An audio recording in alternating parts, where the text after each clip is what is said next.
우리 부처님 이 법문은 안심 법문이라 우리 마음을 편안스럽게 하는 그러한 법문입니다. 또는 안락 법문이라 우리 마음을 안락스럽게 하는 조금도 구김이 없이 구김이 있다 하더라도 구김살을 다 풀어버리는 그러한 몸도 마음도 편안한 그런 법문이 부처님 법문입니다. 따라서 불법을 공부한 분들이 응당 마음이 편안하고 또는 안락스럽게 되어야 할 것인데 그렇지 못하면은 불법을 바르게 알고 있지 않다고 생각합니다. 그런데 마음이야 어느 누구나가 다 안락스럽자고 생각을 할 것이고 또는 편안하게 잘 살 것을 바라지만은 사실은 그렇게 우리 현실을 하는 것은 될 수가 없습니다. 그건 왜 그러는 것인가? 우리가 이제 개한테 흙덩이를 던지면은 계란놈이 미련하기 때문에 흙덩이 던진 사람을 물든가 또는 쫓아오든가 그래야 할 것인데 개는 그냥 흙덩이를 쫓아갑니다. 마땅히 원인은 사람이고 흙덩이한테는 아무 허물도 없는 것인데 미련한 개가 이제 흙덩이 던진 사람은 그만두고 흙덩이만 쫓아간단 말입니다. 그러나 사자나 같은 그러한 영특한 짐승들은 우리가 뭘 던지면은 화살로 쏘든가 또는 어떻게 돌멩이를 던지든가 그렇게 할 때에 돌멩이나 화살한테는 아무 관심도 두지 않고서 그냥 덜컥 사람을 물어온다 합니다. 그와 같은 그런 비유로 해서 우리 인간들은 고통을 피하고 항상 행복을 구하는 그러한 마음은 누구든지 있습니다만 우리 인간은 지혜가 짧아서 고통이면 고통 그것만 보고 무엇이 고통의 원인인가 그걸 잘 못 본단 말입니다. 어려운 말로 하면은 인과가 있다고 생각할 때는 현상적이 이루어지는 그런 결과만 우리 사람은 보는 것이지 원인은 보지를 못한단 말입니다. 부처님 가르침은 그와 같이 우리 인간이 안락스러우면은 안락스러운 그런 원인이 무엇인가 고통스러우면은 고통스러운 원인은 무엇인가 그와 같이 본질적인 원인을 밝히고서 우리한테 그러한 그 실상적인 참 모습을 보여주는 것이 부처님 가르침입니다. 또 그렇게 해야만이 인생 고의 원인을 우리가 제거할 수가 있습니다.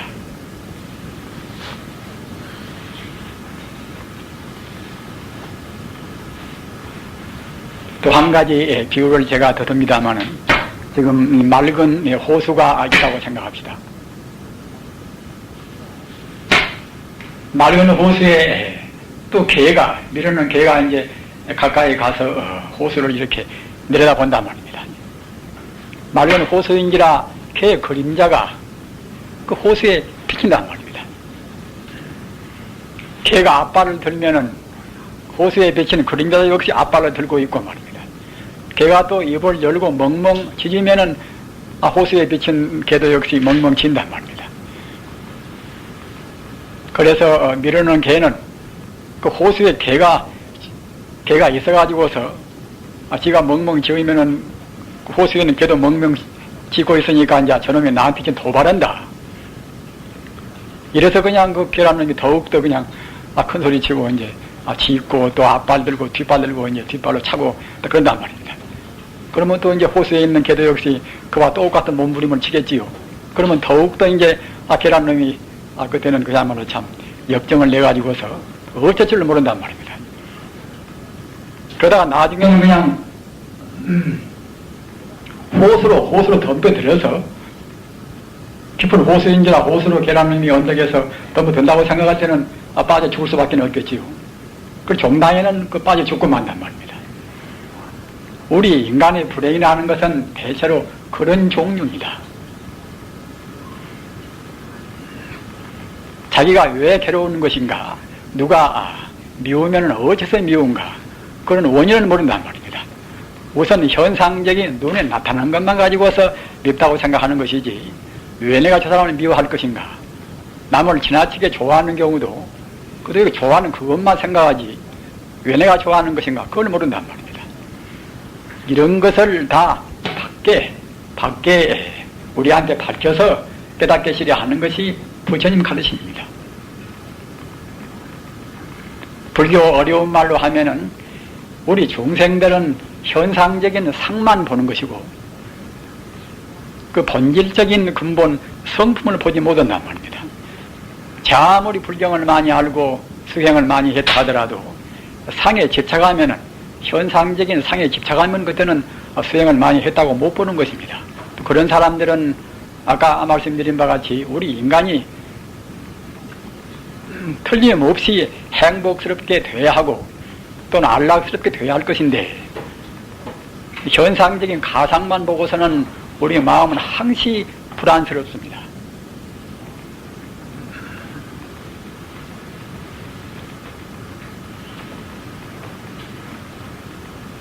그러면은 그 실상 우리 중생들이 그 얄팍은 그러한 지혜로에서는 알 수 없는 실상 그것이 바로 부처님 지혜입니다. 그것이 바로 참다운 부처님입니다. 우리가 이 불교인들도 흔히 말합니다마는 부처님 가르침이 세상에서 천상천하 무여불이라 하늘 위에나 하늘 아래나 부처님 가르침이 제일 수승하고 제일 높다 이렇게 말씀을 합니다.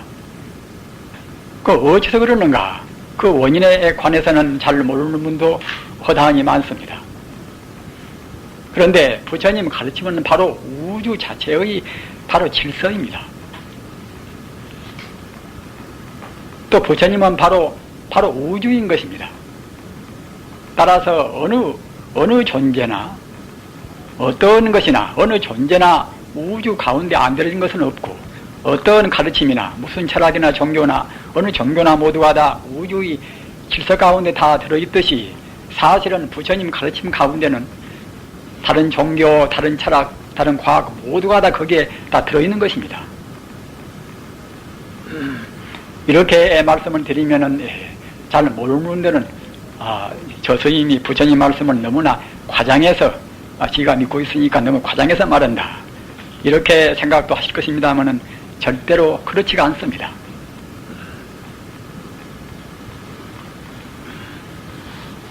부처님 가르침 가운데 인연법이라 하는 그런 법 가운데는 아까 말씀드린 바와 같이 과학도 철학도 종교도 모두가 다 포함되어 있습니다. 인과율이라 하는 그런 율법을 떠나서 과학이 존재할 수가 없는 것이고 또는 인과율의 그 원인 본질은 무엇인가 이런 것을 떠나서 철학이 존재할 수가 없습니다. 철학이라 하는 것은 인생과 우주의 본질을 깨닫는 가르침이 철학 아닙니까? 또는 부처님 가르침은 모두가 다 인생의 고난을 떠나서 참다운 행복으로 가는 길이란 말입니다. 참다운 행복으로 가는 길을 알려면은 우리 인생과 모든 존재의 그런 근본을 알아야 할 것인데 근본을 모르고서는 행복으로 갈 수가 없습니다. 가서 우리가 이제 이 젊은 사람들을 이제 교육을 시킨다고 생각합시다. 수학도 가르치고 어학도 가르치고 여러 가지 기능적인 여러 가지 문제를 가르치기도 합니다. 그러나 그대 인간이 무엇인가? 그대 인간 존재가 무엇인가? 이런 것을 가르치지 않으면은 참다운 교육이 못 됩니다. 자기 실상도 모르는데 자기 가상 헛되기만 알고서 우리 인간의 행복이 될 수가 없는 것입니다. 따라서 교육을 하는 데 있어서도 이른바 교육 철학이라 교육 철학으로 해서 인간 자체가 무엇인가? 인간이 어디서 어떻게 왔으며 지금 우리 인간 상황은 어떤 것이고 앞으로 어떻게 살아야 할 것인가? 장차 인간은 어디로 갈 것인가? 이걸 알아야 인간의 행복을 가르치는 교육하게 될 수가 있습니다. 가사 우리가 법률을 공부한다 하더라도 뭐 자연법이고 또는 인정법이고 이제 법률이 많이 있습니다만은 이것도 역시 인간 자체를 모르면은 이른바 법철학을 모르면은 훌륭한 법률이 될 수가 없습니다. 어떻게 인간을 심판해야 할 것인가? 어떤 분야나 다 그렇습니다. 경제 분야나 무슨 분야나 인간 존재, 인간의 실상을 모르고서는 우리 인간의 불행을 제거할 수가 없습니다.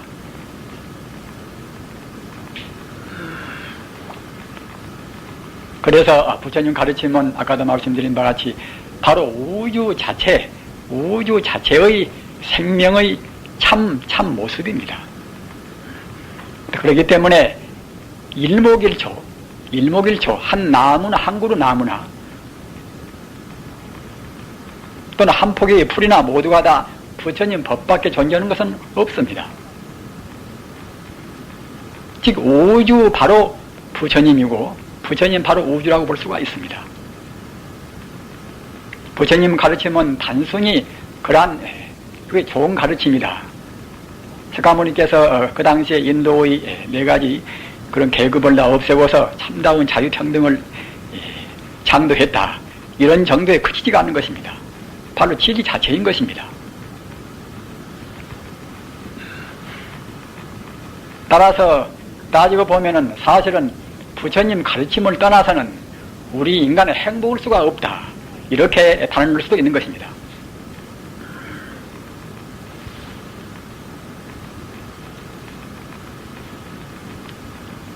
현대의 과학이라든가 현대 모든 학문들은 지금 가만히 우리가 관망하고 있으면은 날이 가면은 갈수록 부처님 가르침을 하나씩 둘씩 지금 증명하고 있습니다.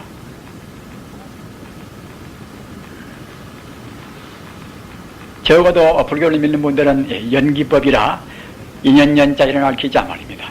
모든 법이 인연 따라서 이루어지고 또한 인연 따라서 없어진다. 이런 법은 불교를 믿는 분들은, 이런 법을 모르는 분들은 없을 것입니다. 사실 이 마을 가운데 불교의 진리가 다 들어 있습니다. 부처님 당시에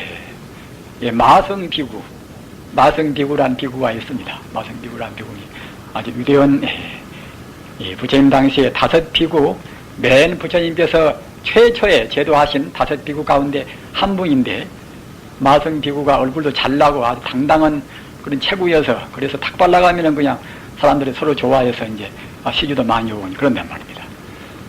그런데 한 번은 또 그 바렛대를 들고 탁 발을 나갔는데 그때 마침 사리불 존자는 그때 부처님 제자가 미처 안 될 때입니다. 사리불 존자가 이제 자기 스승한테 공부를 하지만은 항시 의심쩍단 말입니다. 자기 스승도 위대한 분이지만은 우리 인간의 그런 고뇌를 모조리 해소할 수 있는 그런 영특한 지혜를 갖지를 못했단 말입니다. 그래서 제주에 있는 그런 사리불 존자에 대해서는 언제나 그냥 미워보단 말입니다. 그래서 참 스승을 찾아서 헤맬 때 저 앞에서 오는 당당한 수행자가 있단 말이에요. 이른바 이분이 이제 아까 말씀드린 마성비구인데 마성비구의 그 의젓하고 당당한 모습에 그냥 아주 매료가 되어서 말입니다. 그 옆에 가서 아주 공손히 절하면서 존자이시여 저한테 인생의 참다운 길을 알려 주십시오. 이렇게 정중원이 간청을 했단 말입니다. 그런데 마성비구가 이제 그때 대답으로 미안스러우나 나는 아직 그와 같이 최상의 진리를 잘 모르는 사람이고 내 스승인 석가모니께서 참다운 성자이니까 석가모니한테 가서 물어보십시오. 그러나 내가 항시 석가모니 부처님한테 들은 걸로 해서는 제법 종연생이요 역종인연멸이라 모든 법이 인연 따라서 이루어지고 모든 법이 또한 인연 따라서 없어진다. 이렇게 내 스승인 석가모니께서는 항시 이와 같이 가르침을 주십니다. 이렇게 말씀했단 말입니다. 그 말이 간단한 말이지만은 여태까지 진리를 찾아서 헤매던 그 영특한 사리불로에서는 그렇구나.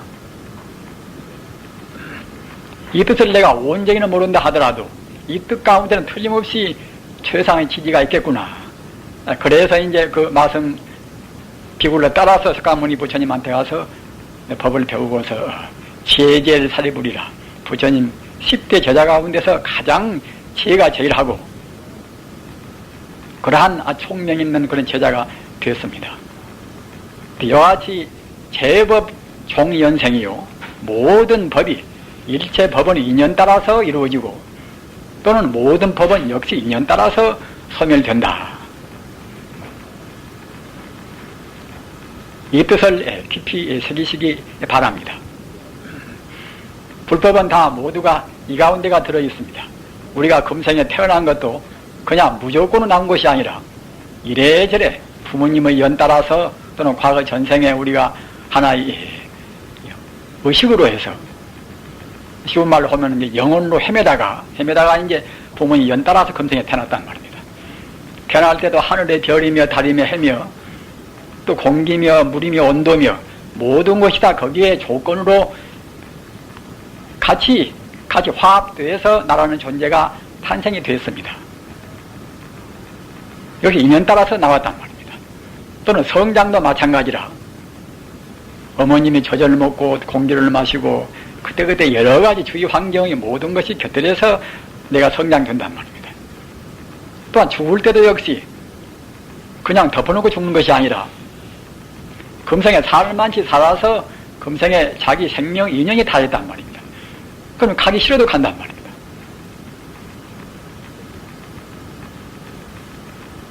따라서 인연 따라서 역시 이루어졌다가 인연이 다하면 금생에 가는 것이고, 그 사람들은 그런 도리를 잘 모르니까 내가 생겨날 때도 이제 잘 모르는 사람들은 내가 나오려고 마음도 안 먹었는데 부모님께서 억지로 나를 만들었다든가, 따라서 책임은 내가 행복스럽고 내가 불행한 책임은 부모한테가 있다든가 말입니다. 또는 어느 누구나가 한번 태어나시면 다 죽기를 싫어합니다. 우리 공포 가운데, 우리가 제일 싫어하는 가운데 죽음의 공포가 제일 무서운 것 아닙니까? 그러나 죽기 싫어한다고 우리가 안 죽는 것도 아니란 말입니다. 인연이 다하면 또 가고 만단 말입니다. 사람뿐만이 아니라 천지 우주도 마찬가지입니다.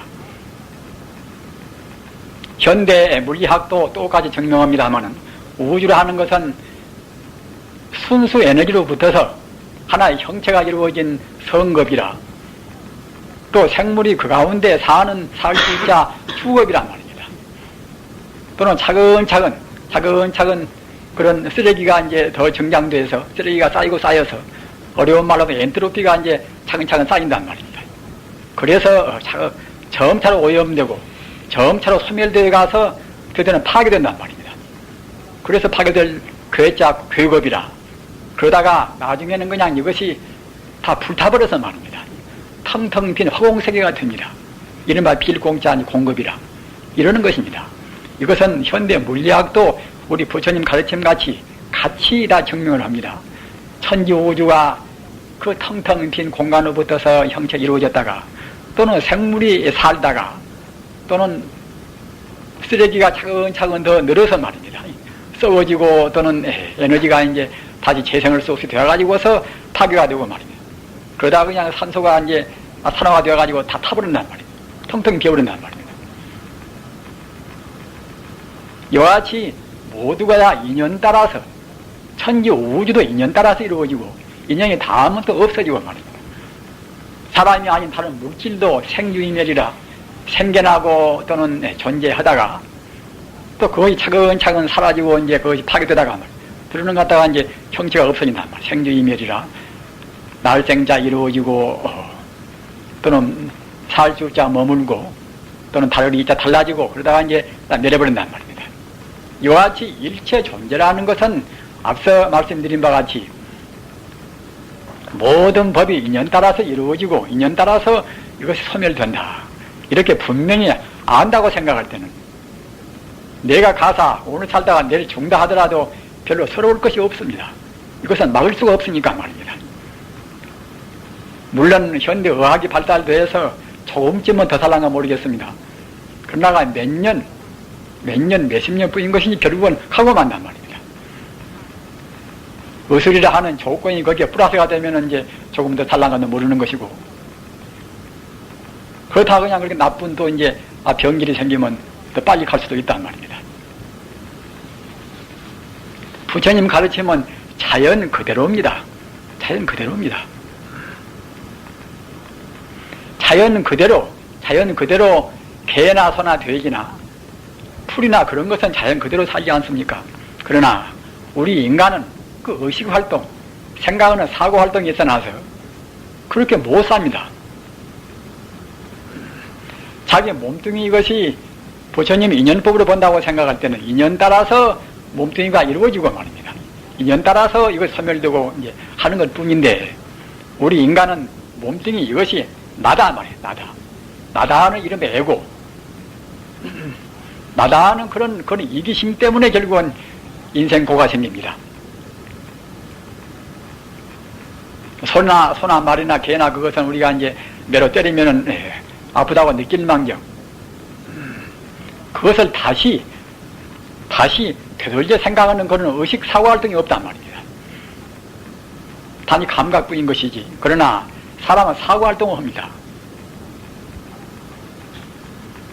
그런 의식이 이래저래 분별을 하는 데서 이 몸뚱이가 따지고 보면 나랄 것도 없고 내 것도 아닌 것인데, 우리 인간이 잘못 그리 생각해서 사고 활동을, 이른바 사고 방식이 그렇기 때문에 본 바탕을 모르기 때문에 괴로운단 말입니다.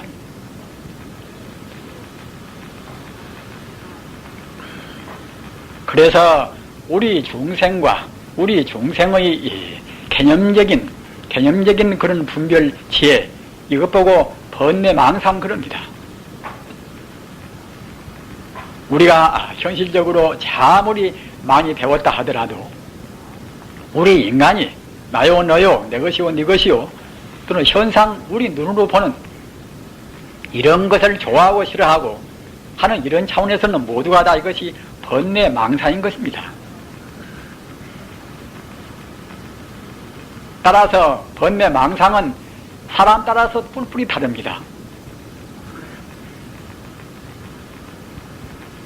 뿔뿔이 다르기 때문에 이 사람 저 사람 번뇌망상이 다르기 때문에 갈등이나 반목이 안 될 수가 없습니다.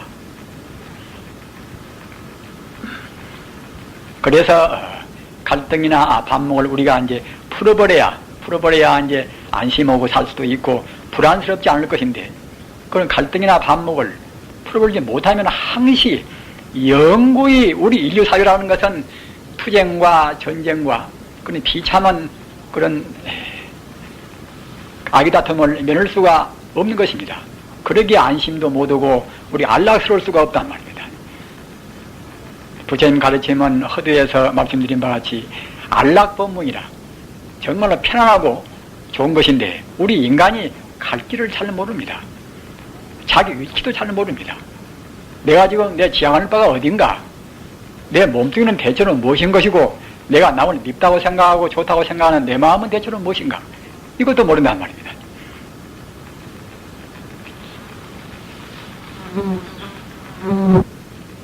우리 인간이 알든 모르든 상관이 없이 부처님 가르침은 우주에 항시 그대로 존재합니다. 상주불멸이라 우주의 지기를 하는 우주의 질서, 우주의 참다운 생명, 이것이 바로 부처님이고 이것이 바로 부처님 법인데, 이 부처님은 우주에 항시 영생불멸하게 존재하는 것입니다. 이 가운데서 앞서 말씀드린 바와 같이 인연 따라서 우주가 이루어지고 내가 이루어지고 천지에 있는 모두가 다 이루어졌다가 인연이 다음에 소멸되고 옵니다. 인연 따라서 이루어지고 인연 따라서 소멸되고, 이것은 우주 질서 가운데 있는 것이지 우주 질서 자체, 이 자리는 조금도 변함이 없습니다. 그러기에 반야심경에서 낫지 않고 죽지 않고 불생불멸이라, 또는 더지 않고 덜어지 않고 부증불감이라, 이와 같은 것이 부처님이라 하는 우주의 생명 자체입니다. 그렇기 때문에 우리 불자님들이 믿어야 할 것은 번뇌망상이나 그때그때 변동해서 맞이하는 아무리 자기 아내를 잘 믿어봐도, 자기 남편을 잘 믿어봐도 그 자기 남편이나 자기 아내가 번뇌를 미처 못 떠난 범부라고 생각할 때는 사실은 어느 때 가서는 변동도 하고 또는 변절도 하고 그러는 것입니다. 친구도 마찬가지입니다. 사람은 의뢰 그렇거니 생각하면은 변절 상대방이 한다 하더라도 별로 크게 실망 않지만은 저 사람은 내 남편이고 내 아내인데 절대로 변절해서는 안 된다, 변심하면 않는다, 이렇게 믿고 있다가는 어느 땐가 변심할 때는 그때는 크게 충격을 입는단 말입니다. 또는 자기와 좋아하는 또는 자기가 사랑하는 자기 아들이나 딸도 역시 쟤들은 내가 죽기 전에는 죽지 않을 것이다 이렇게 믿었다가 갑자기 죽어지면 또 이제 한없이 슬퍼진단 말입니다. 인연 따라서 이루어지고 인연 따라서 없어지는 것입니다. 이것이 자연 법칙입니다. 부처님 법은 자연 법칙 그대로입니다. 그렇게만 우리가 깊이 생각해 버리면은 어떤 때나 우리가 동요도 않는 것이고 불안스럽지 않지만 그걸 잘 모르면 항시 마음이 불안스럽단 말입니다.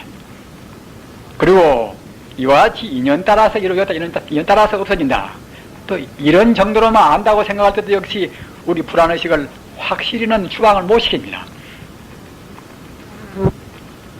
그래서 인연 따라서 이루어지고 인연 따라서 없어진다, 그 정도까지는 아직은 소성의 범위 내에 있습니다. 대성이라 하는 것은 인연 따라서 이루어지고 인연 따라서 없어진다 하더라도 본래의 생명 자리는 조금도 변동이 없다, 이렇게 우리가 알고 그 변동이 없는 그 자리가 바로 부처님 자리인데, 부처님 자리에다가 딱 마음을 둔다고 생각할 때에 그때야 참말로 대승이고 참말로 아까 말씀드린 바와 같이 안심인명을 할 수가 있습니다. 그래서 참 부처님, 참 하나님, 또는 중국에서 말하는 도다 또는 본연성이다, 또 본질이다, 이런 말들은 모두가 다 그 자리를 두고 하는 말입니다. 인연 따라서 잠시간 이루어지고 인연 따라서 없어지는 그 자리가 아니라 영생불멸한 그 자리, 이 자리가 바로 참다운 하나님인 동시에 참다운 부처님이고, 또는 이것이 바로 도란 말, 지지란 말입니다.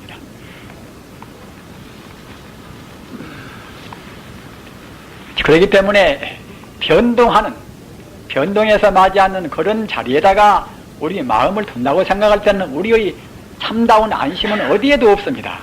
우리 행복도 없습니다. 따라서 우리는 변동하지 않는, 참말로 변치 않는 거기다가 우리 마음을 두는데 우리 신앙의 핵심이 있습니다. 그리고 우리 스스로가 거기까지 가버려야, 변동이 없는 생명의 본질까지 가버려야 비로소 우리가 참다운 안락과 행복을 얻을 수가 있는 것입니다.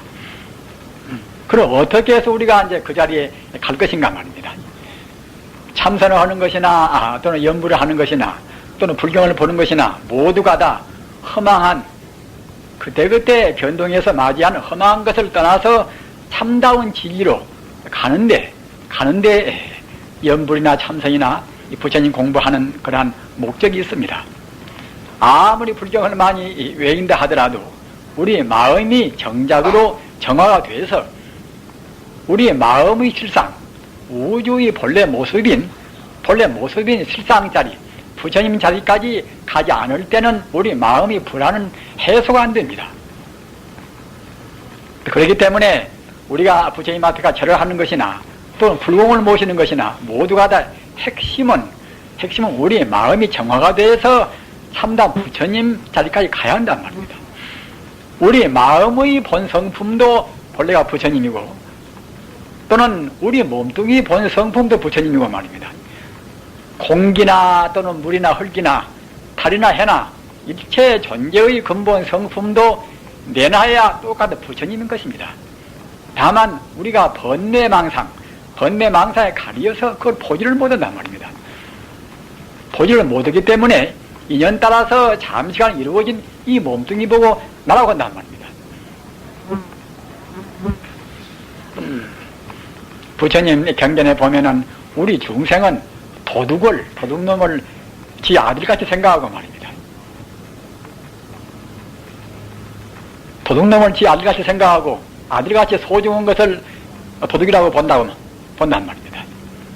그 뜻은 무엇인가 하면은 지 몸뚱이 것이 지 것도 아니고 몸뚱이 제 아무리 잘 가꾸고 잘 미개봐도 결국은 나중에는 사정없이 잔인하게 가고 마는 것인데 우리 중생이 그것 보고서 우리가 자식같이 아낀단 말입니다. 따라 도둑을 자기 아들같이 안다. 이것이 즉 말하자면 아까 말씀드린 바와 같이 자기 몸뚱이나 그 하잘것없는 것을 가르쳐서 자기가 소중히 생각한단 말입니다. 그러면 결국은 배신당하고 나중에는 이제 남하고 화합도 못하고 이제 그렇게 되겠지요. 그리고 부처님 법은 우주의 진리는 부처님 법은 그야말로 자기 아들 이상으로 자기 살포시 이상으로 소중한 것인데 우리가 그런 진리는 외면하고서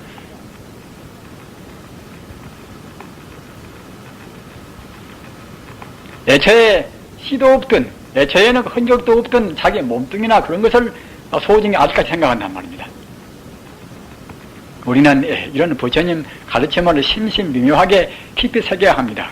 우리가 도둑놈을 내 자식까지 생각하는 것인가?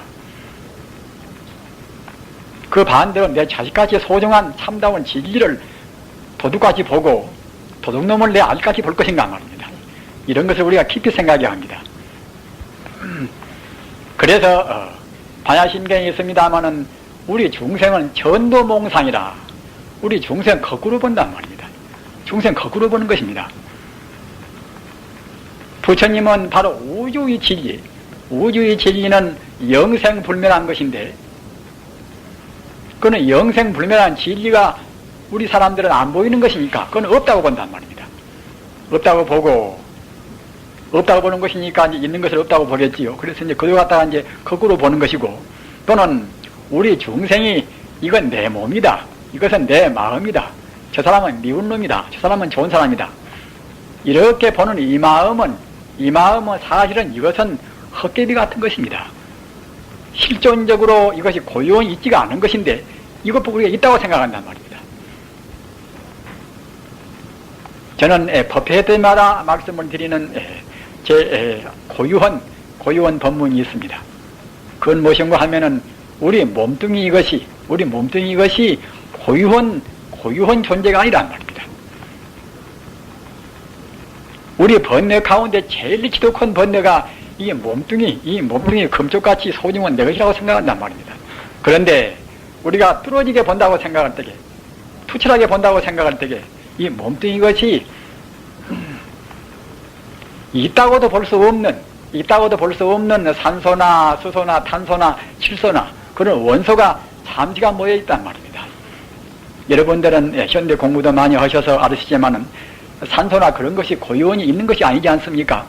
잠시간 어느 상황 따라서 이루어진 하나의 에너지의 진동 기운 이걸 가르쳐 산소라고 하는 것이고 수소는 그 반대고 말입니다. 내 몸뚱이뿐만이 아니라 우주에 있는 달이나 해나 모두가 다 그와 같이 그런 각 원소가 결합되어서 됐단 말입니다. 내 몸뚱이가 산소나 탄소나 질소나 수소나 이런 것이 모여서 내 세포가 그대로 가만히 있지 못하고 있다고도 할 수가 있겠습니다. 그러나 그런 것들이 모여서 가만히 있지가 않는 것입니다. 가만히 있지가 않고서 신진대사에서 시시각각으로 이 몸뚱이가 그대로 소멸되고 만단 말입니다.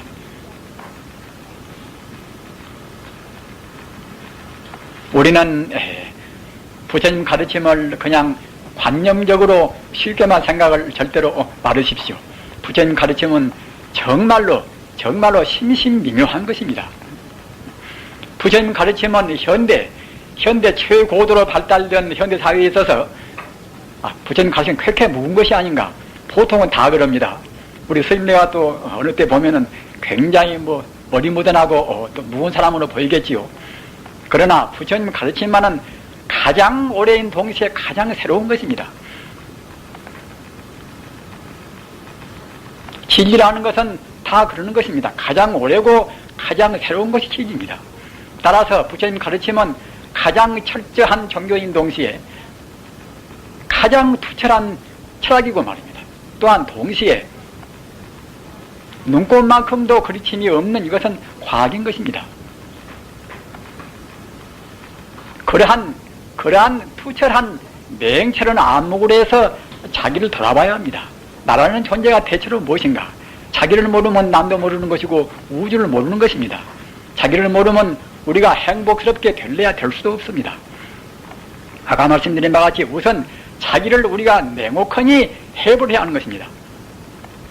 각 원소가 잠시간 모여서 우리가 하나 이렇게 세포가 됐는데, 몸뚱이가 됐는데, 이것이 시시각각으로 변동해서 나지 않는단 말입니다. 다만 우리 중생이 눈이 컴컴해서 그 변동을 잘 모릅니다. 변동은 변화 과정을 모르고서 어제 몸 오늘 몸 또 같다고 생각한단 말입니다. 한 10년쯤 지나면은 그때는 주름살이 늘어나니까 이제 확실히 알겠지만은 오늘과 어제 또는 이제와 좀 뒤에는 자기 몸이 또 같다고 생각한단 말입니다. 부처님 법은 재행무상이라 자기 몸뚱이뿐만 아니라 금덩이나 다이아몬드나 모두가 다 순간순간 만멸되는 것입니다. 그들이 있지가 않은 것입니다. 따라서 고유한 존재는 우주 어디에도 없는 것입니다. 그런데 중생이 전도몽상이라 그렇게 없어지고 또는 변화무쌍한 것을 바로 있다고 생각하는 데서 우리 인간의 고통이 있습니다. 부처님 가르치면 모두가 다 인생의 고통을 없애는 가르침입니다. 그 고통을 없애려면 아까 말씀드린 바와 같이 우리가 허망한 것을 허망하다고 봐야지, 허망한 존재를 사실로 본다고 생각할 때는 그때는 고통을 끊을 길이 없습니다. 내 몸뚱이 그와 인연 따라서 잠시간 이루어진 세포인데 그것도 역시 이루어진 것이 그대로 가만히 있는 것이 아니라 시시각각으로 변화해서 나지 않습니다. 어제 몸 오늘 몸 같지가 않습니다. 아까 몸 지금 몸 같지가 않습니다. 그러기에 무상이라, 항상이 없다, 덫이 없다, 무상이라. 무상한 것은 따지고 보면은 그때는 없는 것입니다. 항상이 없이 다만 변화 과정이란 말입니다. 베르그송이 프랑스 철학자, 19세기 철학자 베르그송이 한 말이 있습니다. 우리 인생은 같은 시냇물에 발을 담길 수가 없단 말입니다. 같은 시냇물에 발을 담글 수가 없다. 물이 그때그때 흘러간 거 아닙니까? 흘러가 버리면 정확히 가버리는 것인데 또 뒤에서 오는 우리가 물에다가 발 담그는 것이지 똑같은 물에 우리 발을 담글 수가 없단 말입니다. 또는 그리스의 유명한 철학자 헤라크레이토스도 마음법 유전이라, 마음법을 모든 것은 다 움직이고 변동해서 맞이야 한다는 말입니다. 훌륭한 분들은 다 그렇게 보는 것입니다. 다만 사람들이 밀어내서 번뇌망상에 가리운 눈으로 보기 때문에 거꾸로 봐가지고서 이 몸뚱이 그대로 항상 고유원이 있다고 생각한단 말입니다. 부처님 법을 바로 볼 때는 무상이고 모든 법은 무상하기 때문에空이란 말입니다. 있다고 볼 수 없기 때문에空이란 말입니다.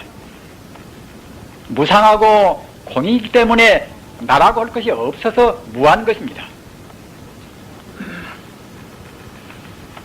불교를 이런 기본적인 몇 가지 알면 불교는 참 쉬운 것입니다. 부처님의 투철 안목으로 본다고 생각할 때는 일체 만법이 다 나를 비롯한 내 마음이나 몸이나 다 마찬가지인데 천지 우주의 만물도 마찬가지입니다. 모두가 다 무상하기 때문에 있다고 할 수 없어서 그래서 공이고 말입니다. 이른바 공간성을 점유할 수가 없단 말입니다. 시간적으로 본다고 생각할 때에 무상하고 공간적으로 본다고 생각할 때에 공이거니 무엇을 가르쳐서 나다 또는 내 것이다 할 수가 없지 않습니까? 고공무상무하라. 무상이고 공이고 무아인 것을 우리 중생이 내 것이라고 하기 때문에, 나라고 하기 때문에, 있다고 하기 때문에 거기에서 인생고가 생깁니다. 초기 부처님 말씀은 그 네 말씀으로 다 이것이 포괄됩니다. 고공무상무하라. 포도가 무상하고 다 빈 것이고 또 나라고 할 것도 없고 말입니다. 나라고 할 것도 없거니 내 것이라고 할 것도 없단 말입니다. 이것을 우리 중생이 집착하고 고집하기 때문에 중생의 번뇌망상으로 잘못 보기 때문에 인생고가 있습니다.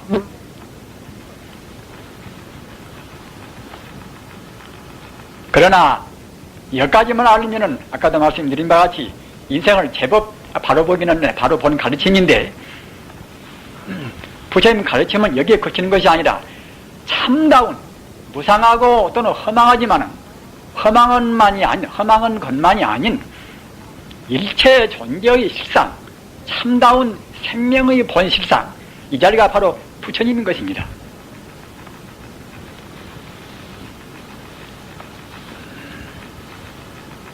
우리는 부처님을 깊이 생각합시다.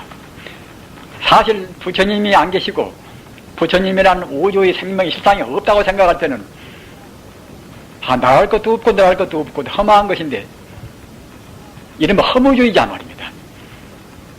차라리 그럴 바에는 이 몸뚱아리 빨리 죽는 것이 좋지 않는가.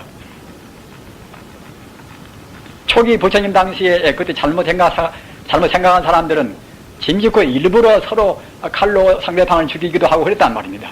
어차피 허망한 놈의 인생도 살 것도 없이 빨리 죽자.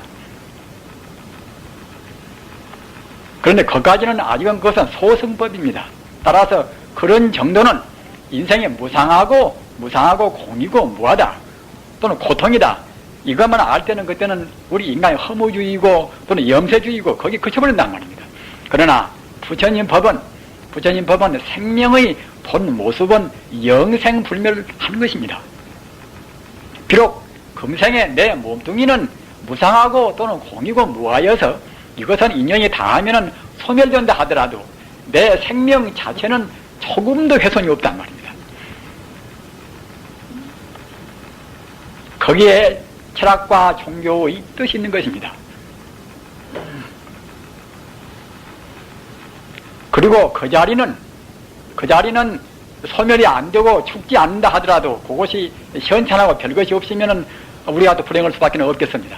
그러나 그 부처님 자리가 얼마나 좋은가 말입니다. 얼마나 위대한가. 이것을 우리가 또 깊이 생각해야 됩니다. 부처님 자리, 이 자리는 우리 생명의 본 모습 자리, 우리 몸뚱이사 그때그때 죽든가 말든가 또는 물질이사 그때그때 없어지든가 말든가 생명의 본 실상 자리, 이것은 무한의 만공덕 자리입니다. 우리가 학문을 많이 안 했다고 슬플 것도 없습니다. 왜 그런가 하면은 지혜로 본다고 생각할 때도 우리 인간이 조작으로 되어온 그런 지혜의 이유가 아니란 말입니다. 무한의 지혜입니다. 무한의 가능성입니다. 자비도 마찬가지입니다. 자비도 한두 것도 없습니다.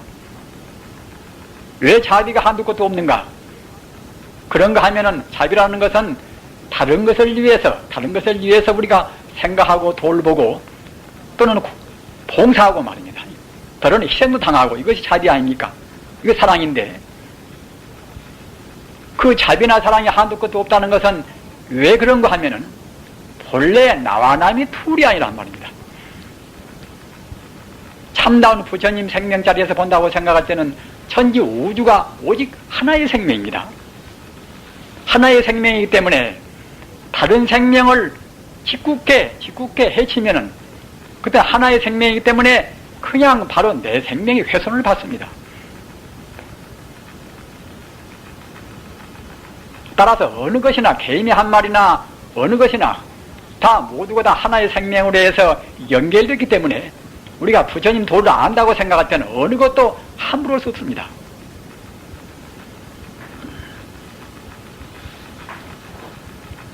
능력도 마찬가지입니다. 지금 사람들은 가사 우리 몸은 칼로리를 얼마를 섭취해야 이제 몸에서 힘도 나온다. 이렇게만 생각해서 별별 것을 많이 먹으려고 합니다만은 사실은 그런 것이 아닙니다. 저는 조그마한 제 경험입니다만은 제가 이제 40대 때 이제 광주 동강 사람 돼서 그때도 이제 법사로 이제 불려서 법문을 이제 일주일마다 한 번씩 할 때입니다. 할 때인데 그때 제가 단식을 좀 했어요. 단식을. 그렇기 때문에 이제 일주일 하고서 또 일요일 나갔단 말입니다. 일주일 동안 안 먹었으니 이제 별 힘이 없어야 되겠지요. 근데 일주일 동안 해서 나갔는데 이상스럽게 또 힘이 나와서 이제 법문을 했단 말입니다. 또 2주일째는 그때는 옆에서 못 나게 합니다. 절대로 스님 모습 쓰러지고 만다고 못 나간다고 말입니다. 그래서 이제 참 고집으로 이제 2주일째에도 나갔단 말입니다. 근데 제 기억에 제 평생 그때 2주일 단식하고 나가서 그때 1시간 반 동안 하는 법문같이 잘했다 이제 느끼는 정도로 저는 잘한 적이 없었습니다. 그렇게 음성도 맞게 나오고 말이에요. 그렇게 힘이 말이 나온단 말입니다. 우리가 생각할 때는 보통은 이제 한두 끼만 굶어도 이제 폭삭 힘이 사라진다고 생각하는 것이 보통 아닙니까만은 우리 생명이라 하는 것은 생명 자체에 에너지가 포함되어 있는 것입니다. 음식은 다만 보조하는 것이 불과한 것입니다. 그런데 유물주의자, 물질이 전부다. 인간 정신이 위대한 것을 모르는 사람들은 꼭 얼마만치 칼로리를 먹어야 된다. 이렇게만 생각한단 말입니다. 우리 생명은 무한의 가능성입니다. 우리가 부처님 믿을 때는 부처님한테 갖추어 있는 무한 공덕을 믿어야 불교를 믿는 것입니다. 학문을 지금 못 배웠다 하더라도 상관이 없습니다. 물론 우리가 기능적으로 현실에 적응해 살려면은 우선 저 같은 사람도 영어를 잘 모르니까 이제 불편스러워서 지금 배우려고 합니다만은 이것저것 기능적으로 공부를 해야 되겠습니다만은 사실은 우리 마음 가운데 우리 생명 자체 가운데 무한의 힘이 본래로 포함되어 있습니다. 우리가 견성을 참말로 했다고 생각할 때는 그냥 안 배워도 다 할 수가 있는 것입니다. 우리가 지금 영원천도를 합니다. 영원천도 할 때에 제 법문은 아주 한문자로 어려운 법문 아닙니까? 그래서 이렇게 반문한 분도 있어요. 지금 스님께서 하는 그런 영혼을 천도하는 법문은 굉장히 어려운 한문 문투인데 돌아가신 분이 그 한문도 못 배우고 무식한 분이 어떻게 할 것인가?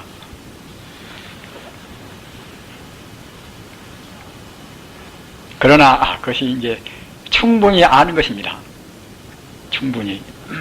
왜 그런가 하면은 우리의 마음이라는 것은 무한의 가능을 입력시킨 그런 컴퓨터 말입니다.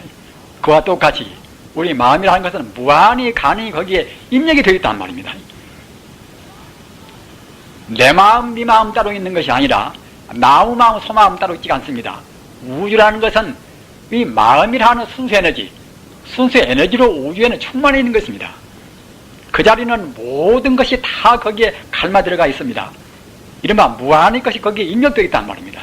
그러기에 우리가 자네는 방법만 쓰면 다 나온단 말입니다. 육조 해능 스님 같은 분은 그분은 이제 공부를 별로 이 학문 공부는 별로 안 했다고 합니다. 그러지만 무불통기란 말이에요. 무불통기라. 도인들이 깊은 산매에 들어서 참말로 온전히 깨달은 분들은 삼명육통이라 과거를 훤히 알고 미래를 다 알고 말입니다.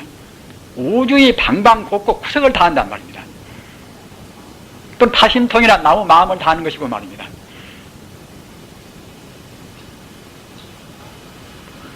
그러한 것이 우리 마음의 본체입니다. 우리의 마음은 그와 같이 영험스러운 것입니다. 그런 마음을 사람들은 그런 마음을 불신하니까 차근차근 그런 좋은 영험스러운 마음이 그때는 매해지고 말입니다. 어두워지고 그냥 우선 현상적으로 많이만 알려고 했습니다. 조잡한 것을 너무 많이 알고 통일을 시키지 못하면은 즉 다시 바꿔서 말하면 철학적인 바탕이 없이 이것저것 많이 알다가는 신경질이 되고 신경쇠약되고 마음이 항시 괴롭고 그 때문에 마음이 괴로운 것도 몸도 괴로운 것입니다. 우리 불자님들 몸과 마음이 절대로 둘이 아닙니다. 절대로 둘이 아닌 것입니다. 마음이 정말로 산매든다고 생각할 때는 그때는 어느 병도 거기에 발붙여 있지를 못하는 것입니다. 우리 몸이라는 것은 우리 마음에다 입혀놓은 하나의 세포에 불과하니까 마음 따라서 시시각각으로 우리 몸뚱이는 변화되는 것입니다. 따라서 우리가 설사 무슨 암에 걸려 있다 이런 때도 정작으로 우리 마음이 사모치게 부처님을 믿고, 부처님은 생명의 근본입니다. 생명의 근본은 그 자리는 만공덕 일체 가능에 갖추고 있습니다. 만공덕에 갖추고 있거니 암균도 내놔야 그 근본은 또 부처님입니다. 다만 우리 중생이 그때그때 마음으로 괴롭게 생각하고 더러는 남도 지독하게 미워하고 말입니다. 또는 더러는 남을 너무 좋아하고, 이런 독소, 너무 좋아하는 것도 독소, 너무 싫은 것도 그 독소입니다. 이런 것이 독심이 되어서 그때는 우리 세포도 오염을 시킨단 말입니다.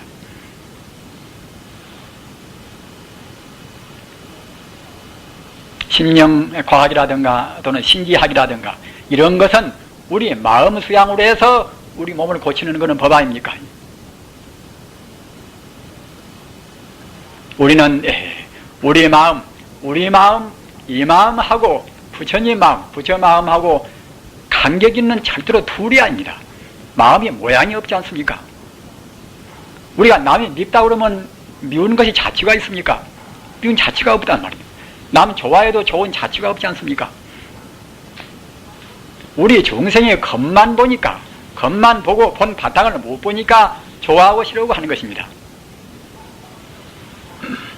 따라서 우리 불자님들은 우리의 마음을 헛개비 같은 사실을 잊지도 않은, 우리가 거꾸로 전도몽상하는 그런 것에다가 우리 마음을 둘 것이 아니라 우리 근본적인 조금도 변치 않고 만공덕을 갖춘 그 마음에다가 우리 마음을 두는 것이 우리 불자의 도리입니다.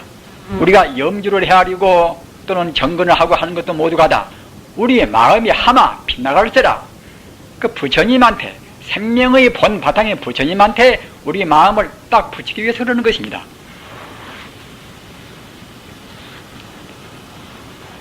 방금 말씀드린 바와 같이 우리의 마음 공덕은 한도 끝도 없습니다. 하나님이 한도 끝도 없듯이 우리의 마음도 마찬가지입니다. 우리는 하나님 부처님이 꼭 둘러 있다. 하나님은 그 기독교인들이 믿는 것이고 우리 불교인들은 부처님이다. 이렇게 구분할 필요도 없습니다. 지금은 국제화 시대 아닙니까? 지금은 기독교인들이 더러 목사나 신부가 잘못 해설해서 하나님을 저 밖에 있다고만 생각하는 것이지 예수님의 참 뜻은 그것이 아니란 말입니다. 무소부재 무소분행이라 없는 데가 없고 또는 어느 때 언제나 하나님은 계신단 말입니다. 내 몸 가운데나 마음 가운데나 세포 가운데나 전자 가운데나 어디에나 하나님은 계신단 말입니다. 어디에나 밖에나 아니나 항상 계신다. 이것이 예수의 본뜻이란 말입니다. 그러기에 요한복음서에도 나는 빛이요 나는 진리요 나는 길이다 말입니다. 부처님이라 하는 것은 이것은 바로 우주의 참다운 생명인 것입니다. 따라서 우리가 구태여 꼭 기독교와 우리가 구분을 해야 한다 이렇게 할 필요가 없습니다. 다만 그네들이 하나님을 잘못 모르면은 잘못 알면 그때는 잘 알도록까지 예수님이 말씀하신 그 본뜻으로 알도록 우리가 기도하면 되는 것입니다. 그렇게 할 것이지 공연히 말 가지고서 옥신각신 싸운다는 것은 지금 국제화 시대 세계화 추세에서 우리가 취할 바 종교인의 태도가 아닙니다.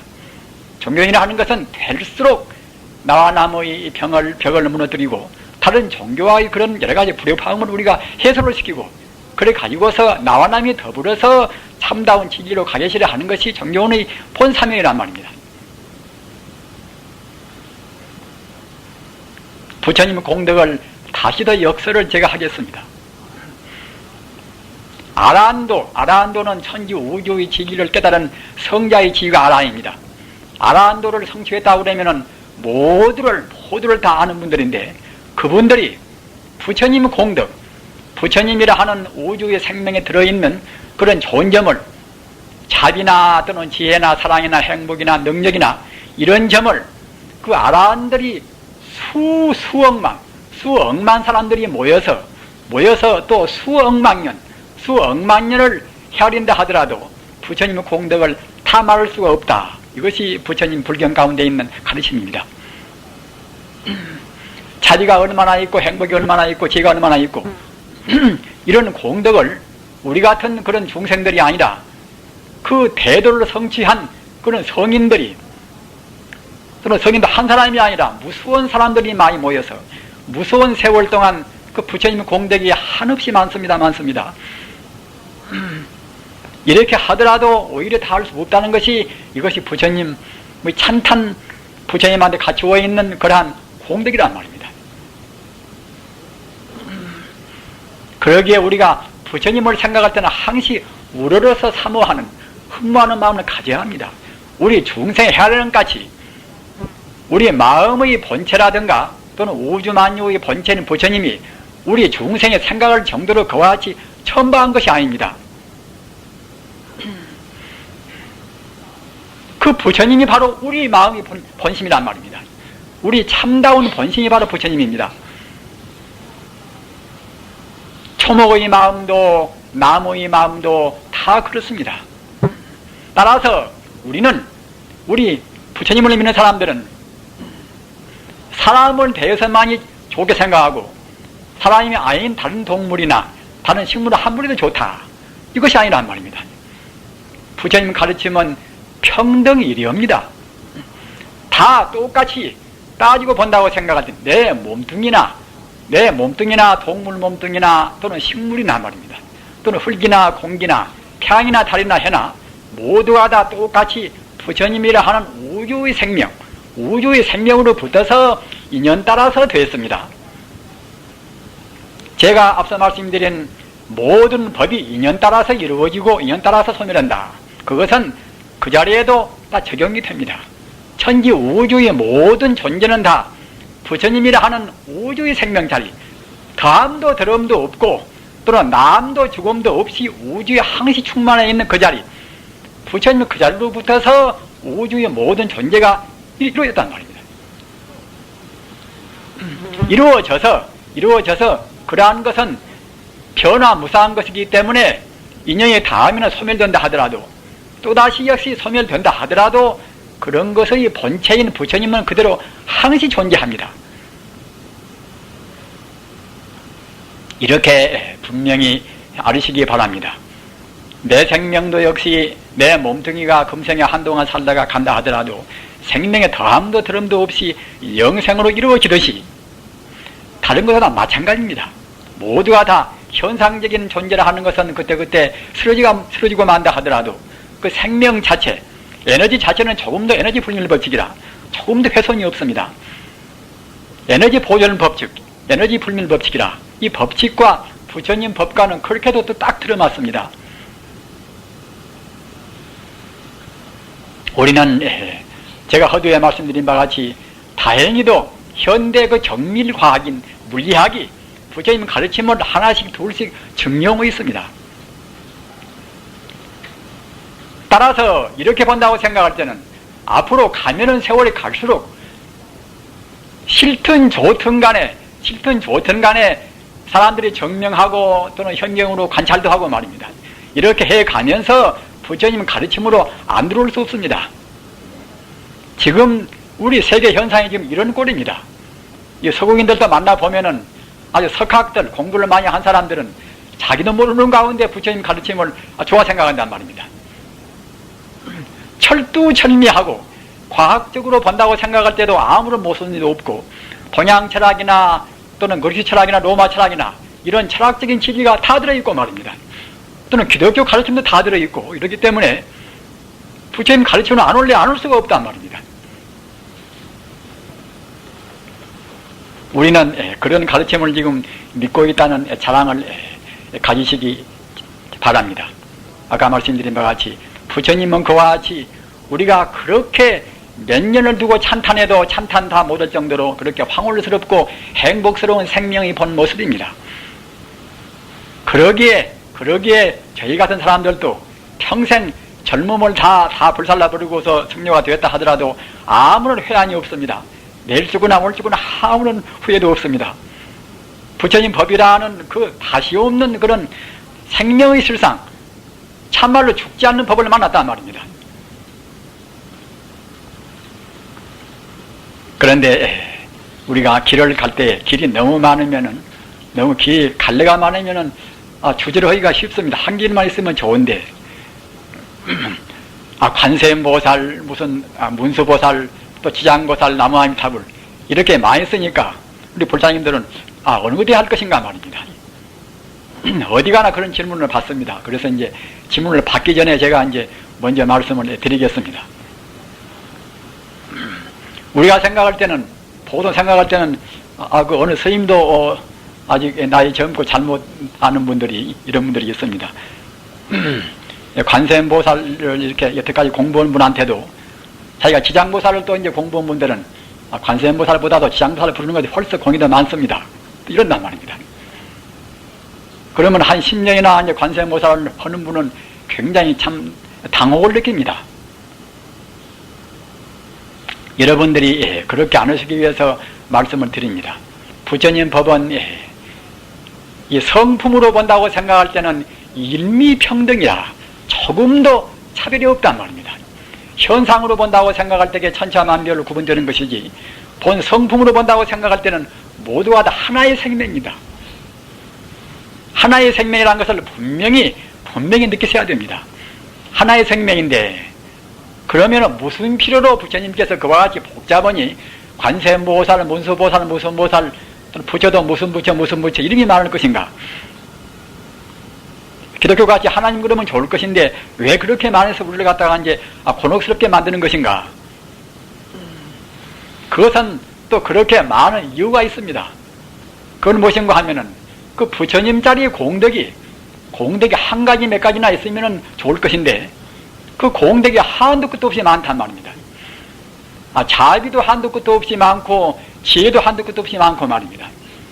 또는 원력도 마찬가지고 그 부처님은 공덕이 한도 끝도 없이 무량무변하기 때문에 그 공덕 따라서 잠시간 이름이 붙는 것입니다. 천지 우주가 오직 부처님의 생명으로 해서 가득 차 있는 것인데 그 자리로 붙어서 이렇게 만 중생의 인연 따라서 나오는 것인데 부처님한테 들어있는 공덕이 하도 많으니까 그 공덕 따라서 이름이 붙는단 말입니다. 자비로운 쪽으로 부처님을 봐서는 관세음보살, 또는 지혜로운 쪽으로 봐서는 문수보살, 우리 중생의 영혼을 극락세계나 천상이나 그런 데로 인도하는 쪽에서 봐서는 지장보살 말입니다. 또는 부처님의 총대명사, 부처님을 다 몰아서 한 번에 이루는 총대명사, 이렇게 해서는 그때는 아미타불, 나무아미타불 이렇게 부릅니다. 그러나 내놔야 결국은 똑같단 말입니다. 한 사람도 자기 성이 있고 이름이 있고 또 별명이 있고 또 법명이 있고 하지요. 법명으로 부르나 또는 성명으로 부르나 내놔야 그 사람인 듯이 말입니다. 부처님도 자비로운 쪽으로 부르나 또는 지혜로운 쪽으로 부르나 부처님은 부처님인데 단 부처님의 공덕이 하도 많으니까 그와 같이 이제 이름이 다만 잠시로 붙는 것입니다. 잠시로 붙는 것을 우리 중생은 그 성품을 잘 모르는 것이니까 이름 따라서 뿔뿔이 있다고 생각한단 말입니다. 뿔뿔이 있다고 생각할 때는 불교가 다신교가 되어서 불교가 아니어버립니다. 그러면 참다운 불법이 못 되는 것입니다. 불자님들 깊이 새기셔야 합니다. 오직 어려운 말로 하면 원용무해라, 원만한 만덕을 갖춘 우주의 생명이 바로 부처님인데 부처님한테 포함된 공덕이 하도 많으니까 한 말씀으로 하면은 중생이 잘 못 알아먹으니까 한 개념으로 해서는 너무나 좁으니까 그래서 자비로운 쪽으로 관세음보살, 지혜로운 쪽으로 문수보살 또는 대제보살 말입니다. 또는 중생의 병고를 다스리는 쪽에서는 약사열애라 다 이런단 말입니다. 그래서 저희들은 그럽니다. 저희들은 앞으로는 될수록 너무나 많은 이름을 안 부르고 자비로운 쪽으로 우리 부처님을 부르는 그런 관세음보살이나 또는 부처님의 총대명사인 아미타불, 나무아미타불이나 이렇게만 좀 하면 좋을 것인데 너무 많이 한다 그렇게 생각이 돼서 앞으로 불자님들도 그렇게만 하시기를 저는 권고를 드립니다. 그러나 지금까지 지장보살을 많이 하신 분들은 또 그래도 좋습니다. 그러나 지장보살을 많이 하신다 하더라도 다른 부처님하고 또 같다고 생각해야지 그 별도다 이래버리면 그때는 공덕이 적습니다. 부처님은 우리 중생을 제도할 때는 자비와 지혜로 합니다. 그렇기 때문에 주로 자비와 지혜를 맡으신 그런 관세음보살을 주로 이제 염송을 하시고 말입니다. 또는 거의 좀 미흡하면은 부처님의 총대명사, 제가 생각할 때는 저는 그냥 다 그만두고서 부처님의 총대명사, 그 남아미타불, 아미타불만 저는 불렀으면 쓰겠다 생각을 합니다. 그러나 지금까지 또 다른 부처님을 많이 외우신 분들은 상관이 없습니다. 어떻게 하든지 간에 똑같다고 생각을 하시고 하시기 바랍니다. 부처님을 우리가 외우는 것은 부처님이 내 밖에 저가 있다 생각하고 부처님을 외기를 말으십시오.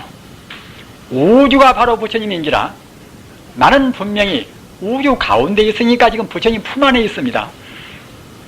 또는 동시에 내 성품도 바로 부처님 성품이니까 부처님과 조금도 차이가 없습니다. 따라서 내 안에도 부처님이 계십니다.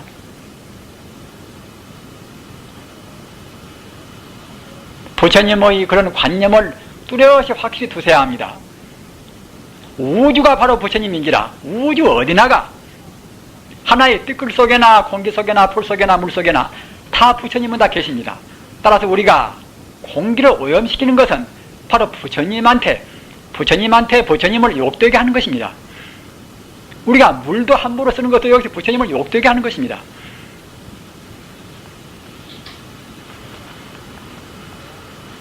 우리는 이와 같이 우리가 부처님의 이름을 외울 때는 우리가 부처님이 눈에 안 보이는지라 부처님을 실감으로 느낄 수가 없습니다. 금생에 나와서 붙어서 지금까지 배운 것이 모두가 있다 없다 또는 나다 너다 이것만 배웠단 말입니다. 따라서 우리 중생이 그러한 나라 너다 이것이다 저것이다 이것은 사실은 번뇌망사인 것인데 이런 걸로 해서는 부처님을 알 도리가 없습니다. 이런 것을 잠시간 쉬고 부처님만 생각해서 우리 마음이 거기에 집중이 되어야 부처님을 안단 말입니다. 우리가 그렁저렁 살면서 부처님을 알 수가 없습니다. 부처님을 모른다고 생각할 때는 우리는 우리 몸의 죽음과 더불어서 사실은 어디로 갈 곳도 모르고 흘러가는 것입니다. 이른바 윤회란 말입니다. 지옥이나 악이나 축생이나 또는 아수라나 인간이나 분명히 존재합니다. 이것이 변화무상한 것이지만은 무상한 존재지만은 지옥도 존재하고 또는 그런 나쁜 귀신이나 아기도 있고 말입니다. 또는 일반 동물인 축생도 있고 분명히 다 있는 것입니다. 이것이 우리와 무관한 것이 아니라 우리도 정말로 잔인한 사람들은 틀림없이 지옥하는 것입니다. 욕심 많은 사람들은 틀림없이 악이 되는 것입니다. 참다운 지혜를 못 닦아서 그렁저렁 죽으면 그때는 축생이 되는 것입니다. 따라서 우리는 꼭 어느 누구나가다 사고 활동을 할 수 있는 인간일 바에는 어느 누구나가다 그때는 의무적으로 또는 당위로 꼭 부처님을 믿어야 한단 말입니다. 부처님은 바로 진리인 동시에 우주의 생명이고 우주의 빛입니다. 우주라는 것은 부처님의 그런 광명으로 충만해 있습니다. 따라서 우리가 부처님을 참말로 믿고 허망한 번뇌망상에 우리 생명을 낭비하지 않는다고 생각할 때는 우리는 가면은 갈수록 부처님의 광명이 우리한테 빛나오는 것입니다. 그러다가 견성오더라 참다우게 우리가 우주의 본 성품인 불성을 깨달을 때는 그때는 우리도 우주의 광명과 하나가 딱 되는 것입니다. 부처님은 정말로 요한복음서에 있는 바와 같이 나는 빛이요 나는 길이요 나는 진리요 하듯이 부처님은 무량 광명인 것입니다. 우주에 가득 차있는 생명의 광명인 것입니다. 이것이 우리 생명, 이것이 본체입니다. 그런데 우리가 이래저래 분별시비하고 잘못 생각하고 거꾸로 보기 때문에, 그런 마음 때문에 우리 마음이 어두워져서 그 광명을 못 봅니다. 예수나 세인트 프란시스라든가 말입니다. 또는 불교 도인이나 또는 플라톤이나 다 그와 같이 광명을 보면 됩니다. 본래 우리 생명의 광명인데, 빛인데, 우리 금생에 그 물질에 가려서 그런 광명도 못 보고 죽는다고 생각할 때는 우리가 죽어서 어디로 가는지도 모르고 우리 생명은 다시 윤회하고 마는 것입니다. 뱅뱅 도는 것입니다. 언제 갈는지 모레 갈는지 모릅니다. 부처님 공부 조금 더 돼도 내 나이가 지금 50밖에 안 됐으니까 앞으로 인간 70고래이라 한 20년은 살겠지. 어느새 가버립니다. 어느 순간도 장담 못하는 것이 우리 생명입니다. 따라서 부처님 가르침, 우리 생명을 영생의 행복으로 인도하는 유일한 부처님 가르침, 이 가르침을 만났을 때에 우리가 주저할 수가 없습니다. 그러기에 임금 자리도 그만두고 나올 수가 있단 말입니다. 80 자기 노모, 80 노친을 그만두고도 다 벗어붙이고 나올 수가 있는 것이 부처님 길입니다. 우리 진리라는 것은 다른 것하고 조건부로 우리가 바꿀 수가 없습니다.